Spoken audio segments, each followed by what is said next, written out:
My name is Eisner, and my work seeks to create greater understanding of anthropogenic seismicity through both microseismicity and induced seismicity in general. Hello, my name is Andrew Gary, and welcome to Seismic Sound Off, in-depth conversations that apply geophysics. In this episode, I speak with Leo Eisner on his upcoming honorary lecture, Mapping Pore Pressure with Beach Balls.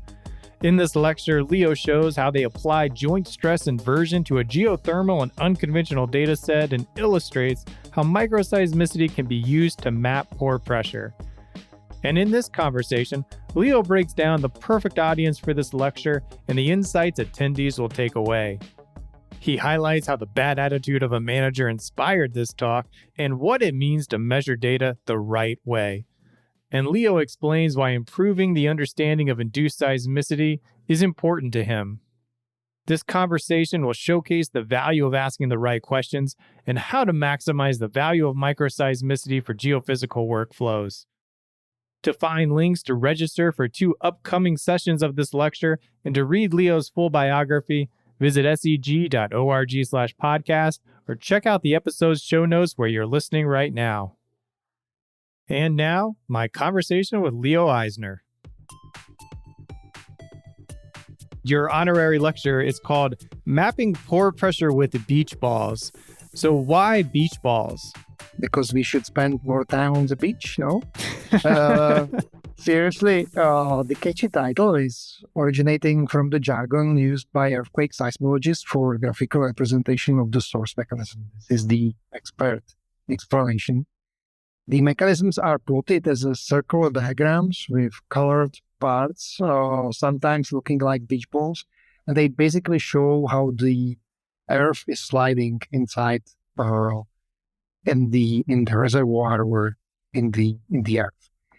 So my talk is how to take these mechanisms from geophysics to something practical to reservoir engineers, and that's the pore pressure. So I can conclude that I'm trying to go from the beach to the reservoir. What more we can ask for? I like it when names can be kind of cagey and funny, but also very applicable and scientific. Good job on the title there. How do traditional stress inversion methods work? So traditional stress inversion methods have several difficulties to overcome. Basically, stress is difficult physical concept to measure. It's described by a tensor with 6 independent variables at every point of space, and it can be heterogeneous or changing in the space. So we can imagine that to describe some variable which has 6 independent numbers at every point of the space is difficult task, and it makes you wonder how easy it is for the reservoir imaging with just the P-waves. Some methods which we are using right now for the determination of the stress are breakouts in the vertical boreholes, which we can measure with the caliper logs. We can use drilling induced hydraulic fractures to determine which direction of the stress and at what pressure these fractures are grating. And we can measure the anisotropy, assuming that it's caused by the stress. We can then invert for the stress of the orientation, sometimes even the strength.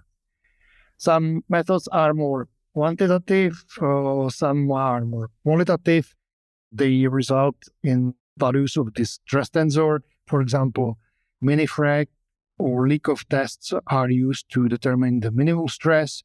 Breakouts and drilling-induced fractures can be also used to constrain the stress values, especially the minimum stress. ISIP, or instantaneous shut-in pressure, is a very good proxy for the minimum stress. Weight of the overburden is really good constraint on the vertical direction of the magnitude of the vertical stress. And HTPF, hydraulic tests on pre-existing fractures, can actually determine the whole stress field if you measure them and if you conduct this experiment in your borehole. Well, almost all of these methods which I have listed above are resulting in incomplete constraint except this HTPF tests on the stress. So we need something more, and this is something what I'm trying to bring in with these microseismic events. Yeah, speaking of those microseismic events, what role does induced microseismicity play in overcoming the limitations of reconstructing the full stress tensor? This is the final missing piece, which we are trying to basically put into the full stress description. The classical mechanisms constrain very well the orientation of the free axis of the stress. So that's 3 out of 6 unknowns. And in addition, they also constrain ratio of the stress magnitudes. And if we have the, let's say, from SIP stress and from the vertical overburden weight, 2 additional constraints on the stress magnitudes, we can then determine the whole stress. But this has small assumption or small big assumption, and that's that our stress is homogeneous within the area which we are studying and which we are looking at. And that's somewhat challenging. What's the importance of using data from various depths in creating the full stress tensor? So that's the biggest heterogeneity which we have in the Earth is the vertical heterogeneity and the stress changes resulting from the weight of the overburden in general. And almost everything in the Earth depends on the depth. So we need to include this vertical increase of the stress in our calculation, because our microseismicity is usually not confined to single depth. It's in different depths, and that's this vertical stress heterogeneity then can combine these measurements from different microseismic places, from the different microseismic locations into inversion of stress field with vertical heterogeneity due to the weight of the overburden. What datasets are you going to explore in this lecture? I will show application on the hydraulic fracturing from the Texas Barnett Shale, or classical dataset. Then I will also show application of to the salts geothermal field where there was hydraulic fracturing carried out at different depths from the HTPF tests. And I hope to also show some CO2 sequestration application from the Decatur project in the United States. What do you consider to be the ultimate goal for this lecture? To get the companies thinking about what more they can get from the microseismic monitoring, think outside of the box, literally think more than just dots in the box solution, which is usually the outcome of the microseismic measurements. And people can realize this kind of measurement is more than just a fracture outline. It really tells you more about the stress of the reservoir and can provide the constraints on this pore pressure. And I would like to motivate people to go further, to exploit this methodology, find somebody who has some wonderful data where we can actually measure and quantify how accurate this measurement and this methodology is, and develop it further. What about your work and your study inspired you to develop this lecture? This was the bad attitude of my manager who I started to work with when I was young. I was always coming back to him and showing him my beautiful beach ball diagrams and so proud of every little mechanism. And he was so skeptical and telling me that nobody will ever care about this and pay for this, man. So I want to basically overcome this bad attitude that innovation in our industry is not worth. And beside it, I got great inspiration from Mark Zobak, who really helped me a lot to develop understanding of geomechanics. And I would really remember well Franz Harcornet, who really motivated us to go through this and actually outline the whole path to get this pore pressure measurement. And I hope that he's going to watch me from up in the heavens because he has passed away a few years ago. But I will do this as a commemoration of his great contribution to this work. And I must mention my main collaborator on this is Dmitry Alexandrov, who really developed all of this methodology, put it together, and made the principal calculations, which I will be presenting. He's a great scientist, and I have enjoyed working with him very much. Yeah, it's really great to honor those people. Science is really built on the work and the shoulders of other people. And it's just lovely to see you continue that with this talk. Who do you consider the perfect audience for this talk? Asset managers who want to understand their assets better and are willing to measure the data the right way. Ideally, we can look at the CO2 sequestration, saltwater disposal, site measurement managers who have good monitoring network to measure the crucial data. We need some log, let's say, mini frac tests, and we need to have obviously very good constraints on the microseismicity. And I also need some students who are motivated and thinkers to do this. What do you mean by measure data the right way? We need to constrain the microseismicity well.